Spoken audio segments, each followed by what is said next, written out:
The sound of his hand connecting with my face was louder than the microphone feedback. I stood at the podium, in the grand ballroom of the Marriott Copley Place in Boston, my cheek burning, tasting copper where my teeth had cut the inside of my mouth. 80 people, Kenneth's coworkers, clients, company executives, went absolutely silent. My husband of 37 years had just slapped me across the mouth in front of everyone at his retirement party, because I'd made a joke during his speech. "Know your place," he said, his voice cold and clear in the microphone he still held.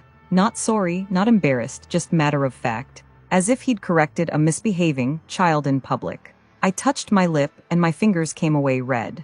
I am Vera Drummond, 62 years old, and I spent 30 years as an HR director and corporate investigator, specializing in workplace harassment and hostile work environment cases. I know exactly what assault at a company-sponsored event looks like, and I know exactly how to destroy the career of someone who commits it. The joke had been innocuous. Kenneth was delivering his retirement speech, talking about his 35 years at Blackstone Consulting Group, thanking colleagues, reminiscing about deals closed and clients won. He'd made a comment about finally having time for golf, and I'd leaned toward the microphone from my seat beside him and said, "Just remember, dear, the lawn needs mowing too." Gentle laughter rippled through the room.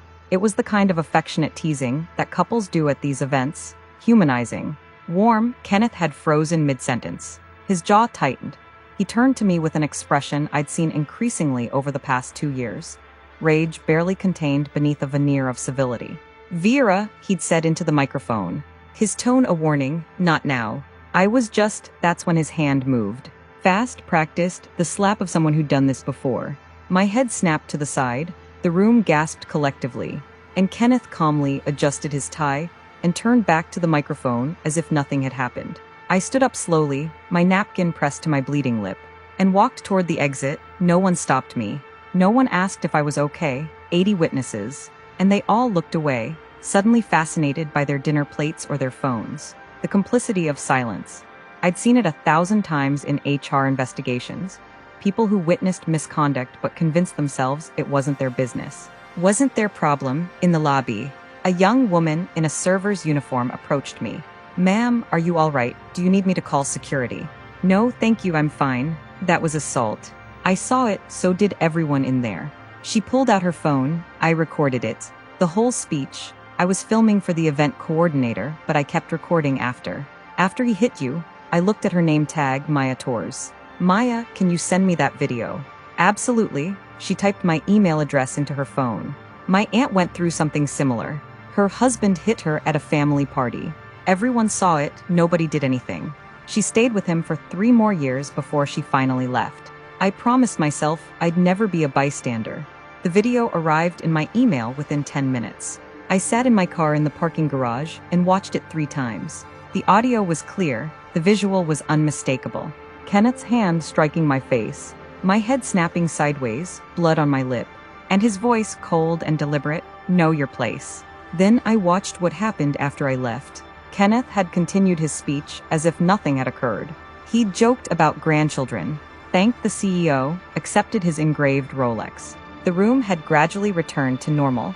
Conversations resumed. Champagne was poured, people laughed at his stories. By the end of his speech, they'd all collectively decided to pretend it hadn't happened. Except it had, and Maya's video proved it. I opened my glove compartment and pulled out a folder I'd been maintaining for 18 months. Inside were photographs of bruises Kenneth had left on my arms when he'd grabbed me during arguments. Screenshots of text messages where he'd called me stupid and useless.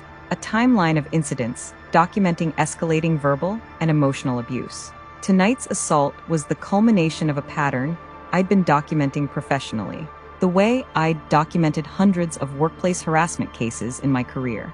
I drove to a nearby urgent care clinic instead of going home.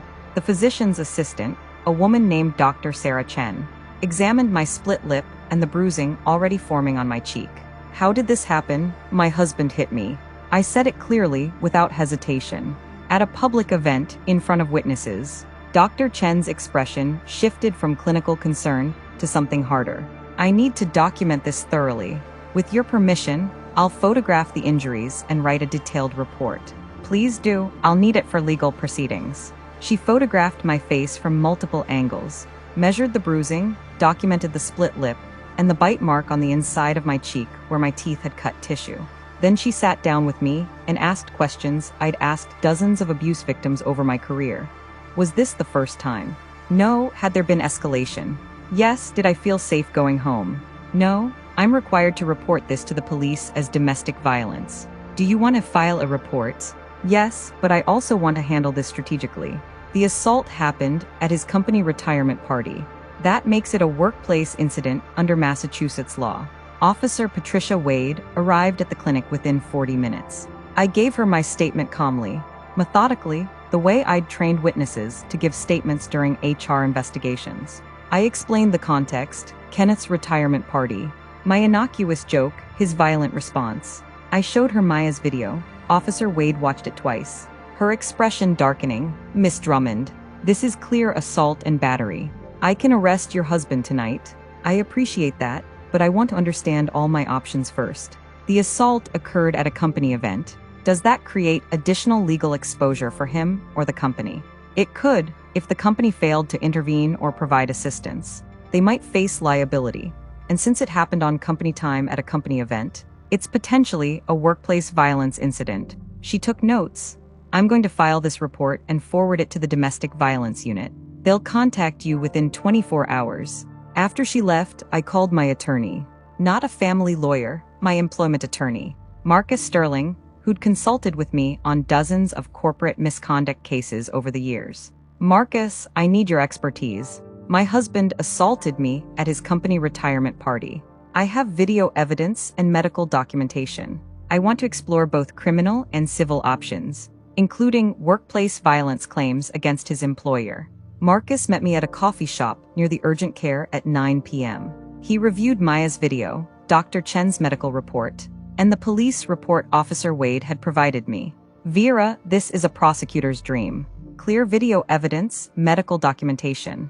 Police report, witnesses. Kenneth is looking at criminal assault charges, potentially elevated due to the public nature and severity. What about civil liability?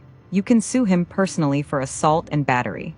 Intentional infliction of emotional distress. You can also potentially sue Blackstone Consulting Group for failing to provide a safe environment at a company event. Will that work? It was his retirement party. Technically, after his employment ended.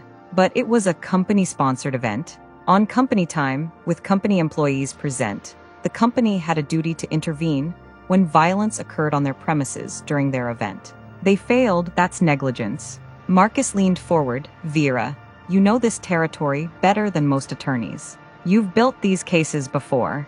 What do you want the outcome to be?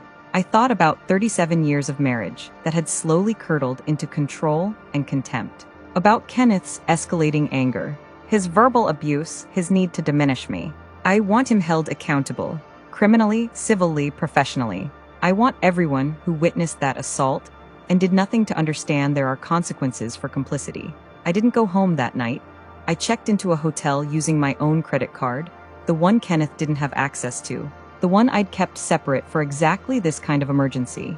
30 years in HR had taught me to always have an exit strategy. Financial independence was survival. Kenneth called my cell phone 17 times. I didn't answer, then he started texting, "Where are you?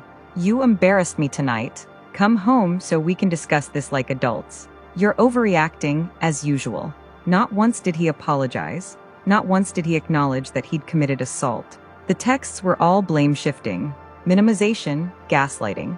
I screenshot every single one and forwarded them to Marcus. The next morning, I woke to an email from Blackstone Consulting Group's chief people officer, a woman named Patricia Drummond, no relation, requesting a meeting to discuss the unfortunate incident at Kenneth's retirement event. I forwarded the email to Marcus. They're worried about liability. He replied, "Don't meet with them without me present. They'll try to pressure you into signing a release in exchange for a small settlement. We're not doing that." The meeting was scheduled for 3 days later, giving me time to prepare. I spent those days doing what I did best, investigating and documenting. I pulled Kenneth's employment contract, his compensation history, his pension documents. I researched Massachusetts law on workplace violence, employer liability, and domestic violence statutes. I contacted 3 former colleagues who'd worked with me in HR, and asked them to review the case with fresh eyes. All three confirmed what I already knew. This was a clear-cut case of assault at a workplace event, with significant employer liability for failing to intervene. I also did something I'd been avoiding for months. I filed for divorce. Not a contested divorce where we'd fight over assets. A strategic divorce filing that documented the abuse and requested a restraining order, exclusive use of the marital home, and preservation of all marital assets pending investigation. Marcus filed the paperwork on a Thursday morning. Kenneth was served at his golf club that afternoon. According to the process server's report, he'd thrown the papers on the ground and shouted, "That bitch is trying to ruin me." Perfect, more evidence of his character. The meeting with Blackstone Consulting Group took place in a conference room at Marcus's law firm. Patricia Drummond, the chief people officer, attended with 2 corporate attorneys. I brought Marcus and a certified court reporter to create a transcript. "Miss Drummond," Patricia began, using her sympathetic HR voice, the one I'd used hundreds of times myself. "We're deeply troubled by what occurred at Kenneth's event. We want to make this right. How do you plan to do that? We're prepared to offer you a settlement, $50,000 in exchange for a full release of all claims against the company and Kenneth. We'll also cover your medical expenses." Marcus didn't even let me respond. "Your offer is insulting. Let's talk about what actually happened. Your company hosted an event at which one of your employees," yes, employees since he was still officially employed until midnight that night, "committed assault and battery against his wife in front of 80 witnesses. Not one person intervened. Not one employee called security or offered assistance. Your company failed in its duty to provide a safe environment." Patricia's sympathetic expression vanished. "Kenneth's behavior was his personal conduct. The company isn't responsible for his marriage. It stopped being personal conduct the moment it happened at your event." Marcus countered. "Massachusetts law is clear on employer liability for violence at company functions. You had security present. You had HR staff in attendance. No one acted, that's negligence." He slid a document across the table. "Here's our counteroffer, $2 million in settlement. $1 million from Blackstone Consulting Group for employer negligence. $1 million from Kenneth's assets for assault, battery, and intentional infliction of emotional distress." Patricia's attorneys exchanged glances. "That's absurd, is it? Let's talk about what happens if we don't settle. We file a civil lawsuit that becomes public record. Every employee who attended that party gets deposed. Your company's name appears in every news story about workplace violence and employer complicity. Your HR policies get examined in court, and you explain to your shareholders why you're defending an executive who committed assault at a company event. Kenneth is retired. He's not our problem anymore. He was your employee when the assault occurred. The retirement wasn't official until midnight. You're liable." I spoke for the first time. "Patricia, you know how these cases work. You've settled harassment claims before. You know the bad publicity, the discovery process, the depositions. You know what this will cost you in legal fees alone." The meeting ended without agreement, but I knew they'd be back.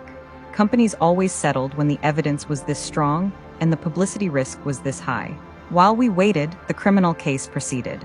The district attorney's office had assigned a prosecutor named Jennifer Morrison, who specialized in domestic violence cases. She'd reviewed Maya's video and called me within a week. "Miss Drummond, this is one of the clearest assault cases I've seen. We're charging your husband with assault and battery, and we're adding an enhancement for assault in a public place with witnesses. What's the potential sentence? Up to 2.5 years in county jail, plus probation. Given his age and lack of prior criminal history, he'll likely get a suspended sentence with probation if he pleads guilty.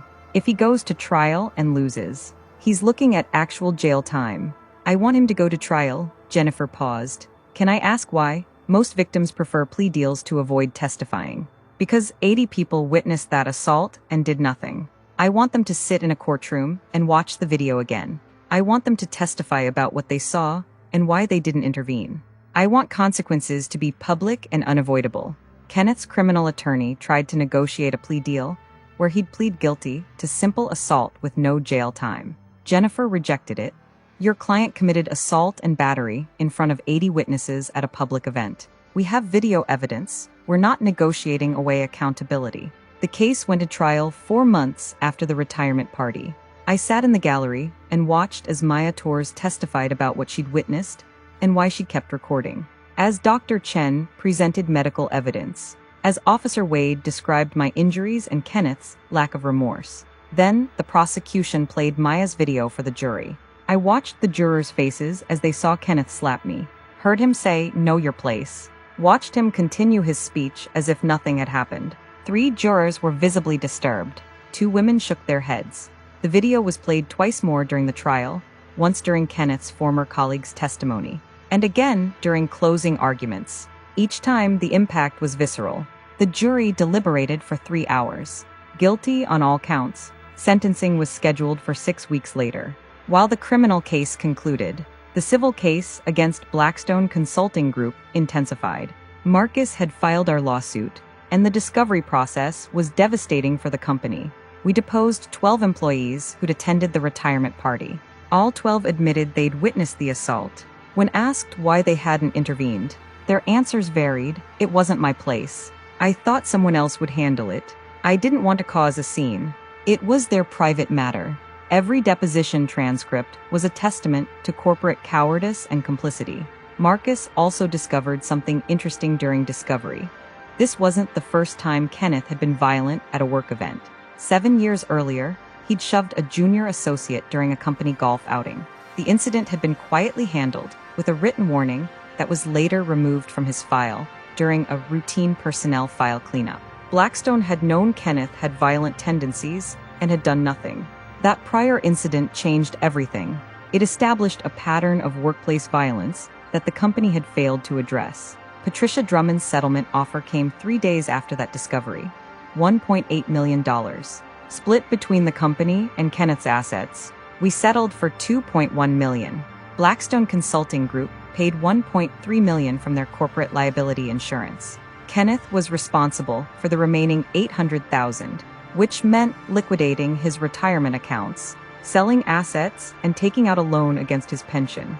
The settlement agreement included a public statement from Blackstone acknowledging that they'd failed to provide a safe environment at a company event and had failed to intervene during an assault. They also agreed to mandatory workplace violence, training for all employees, and a revision of their event security protocols. The statement went out to all employees and was posted on their website. Within a week, 3 major clients terminated their contracts with Blackstone, citing concerns about the company's handling of workplace safety. Within a month, Patricia Drummond had resigned as Chief People Officer. The company had tried to protect Kenneth and minimize the incident. Instead, they'd lost millions in reputation and revenue. Kenneth was sentenced 2 weeks after the settlement finalized. Judge Sarah Brennan looked at him with undisguised contempt.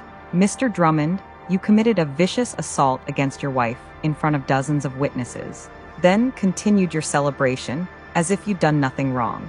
That demonstrates a level of entitlement and lack of remorse that troubles this court deeply. You're sentenced to 1 year in county jail, followed by 3 years of probation. You'll also complete a certified batterer intervention program and pay full restitution to your wife for medical expenses and counseling." Kenneth went pale. "Your Honor, I'm 67 years old. Jail should have considered that before you committed assault in front of 80 witnesses. Bailiff, take him into custody."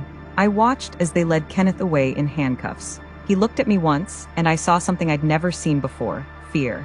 Not of jail, but of losing control. For 37 years, he'd controlled our relationship through intimidation, dismissiveness, and increasingly overt abuse. That control was gone. He was powerless now, subject to the system, stripped of the authority he'd wielded over me. After the sentencing, Marcus and I went to lunch at a quiet restaurant near the courthouse. "How do you feel?" he asked. "Vindicated. Tired, clear. You built a case that most attorneys wouldn't have thought to pursue, because most attorneys haven't spent 30 years documenting workplace misconduct. I knew every mechanism, every legal lever. I just had to apply it to my own life." The divorce was finalized while Kenneth was in jail. His attorney tried to argue for equal division of assets, but the assault conviction and the pattern of abuse documented in the restraining order changed the calculation. The judge awarded me 70% of marital assets, the house, and a significant portion of Kenneth's pension. He'd kept me financially dependent for years, controlling our accounts, questioning my purchases, making me justify every expense. Now he'd pay for that control. The total financial impact to Kenneth, $2.1 million in civil settlement, $800,000 of which came from his personal assets, $1.2 million in lost pension value and marital asset division, approximately $300,000 in legal fees. He'd lost nearly $4 million. His reputation, his freedom, and his standing in the professional community where he'd built his career. All because he'd slapped me and said, "Know your place." I donated $1 million of the settlement to domestic violence organizations in Massachusetts. The rest went into investments and a trust for our 2 adult daughters, who'd finally started speaking to me again after years of Kenneth poisoning them against me. Kenneth was released after serving 8 months with good behavior. He moved into a small apartment in a less expensive part of Boston, took a part-time consulting job to pay his debts, and started the batterer intervention program the court had mandated. I ran into him once at a grocery store 6 months after his release. He looked older, thinner, diminished. He saw me and immediately looked away, then walked down a different aisle. No confrontation, no attempt at conversation, just avoidance. I finished my shopping and left. A few weeks later, I received a letter from him. It was 2 pages, handwritten, and it started with 5 words I'd waited 37 years to hear. "I'm sorry for everything I did." He detailed the abuse, the verbal attacks, the controlling behavior, the escalating physical violence. He acknowledged that he'd systematically diminished me and tried to make me believe I deserved his treatment. He didn't ask for forgiveness or reconciliation. He just apologized. I read it once, then filed it with all the other documentation of our marriage. Apologies don't erase harm, but acknowledgement matters. It confirms that you weren't crazy, weren't overreacting, weren't the problem. Sometimes that's enough. Blackstone Consulting Group continued to face consequences. 3 more senior executives left in the year following the settlement, all citing the company's handling of the incident. The firm lost several major contracts and saw their reputation in the Boston business community severely damaged. They'd prioritized protecting a retired executive over doing the right thing. The cost was millions in lost business and permanent reputation damage. Maya Torres, the server who'd filmed the assault, received a commendation from the Boston Domestic Violence Task Force for her courage in documenting evidence. She used the attention to start a nonprofit teaching bystanders how to safely intervene in abuse situations. I spoke at her first fundraiser. Patricia Drummond, the former chief people officer, sent me a private email 8 months after resigning. She apologized for trying to minimize the incident and pressure me into a settlement. She'd taken a job with a nonprofit focusing on workplace safety and was using what happened as a case study in organizational failure. I appreciated her honesty. Some people learn, some don't. What matters is recognizing the difference. I'm sitting in my home office 3 years after that retirement party, working as a consultant for law firms, building workplace harassment cases. The experience of being a victim rather than an investigator changed how I approach these cases. I understand now, in a visceral way, why victims hesitate to report, why they minimize their own experiences, why they fear the system will fail them. But I also understand that documentation and strategy matter, that legal mechanisms exist to hold abusers accountable, that sometimes you have to be willing to destroy your own life to rebuild it correctly. Kenneth and I have no contact. He finished his probation, completed his batterer intervention program, and moved to Florida. I heard through mutual acquaintances that he tells people we divorced because of irreconcilable differences. He's rewritten the story to erase his violence. I don't care, the legal record is clear.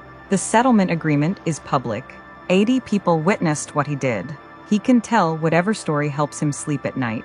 I know the truth, so does the law, and that's enough. People ask if I regret pursuing criminal charges and a lawsuit against my husband and his company. They suggest I should have handled it privately, that public consequences were too harsh. But private handling is how abuse persists. It's how companies enable violence by protecting perpetrators.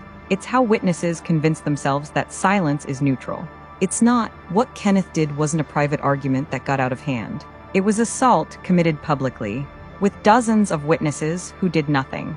The legal system exists to address exactly that situation. Using it wasn't revenge, it was accountability. Would I do it again? Without hesitation. because the alternative was accepting that a man could slap his wife in front of 80 people and face no consequences, that companies could host events where violence occurs and shrug it off as personal matters, that witnesses could watch someone be harmed and decide it wasn't their problem. I refused to accept that, and because I had the expertise to fight back strategically, I did. They witnessed your abuse and did nothing. Document everything, make them testify. Accountability should be as public as the assault. Before you leave, I need to ask you something. What part hit you hardest? The moment she realized the betrayal, the evidence she quietly gathered, or the revenge itself when everything came crashing down? Drop it in the comments. I read every one. And if there's a story you want next, hidden affairs, financial betrayal, family secrets, or cold revenge, tell me below. Your idea could become the next chapter.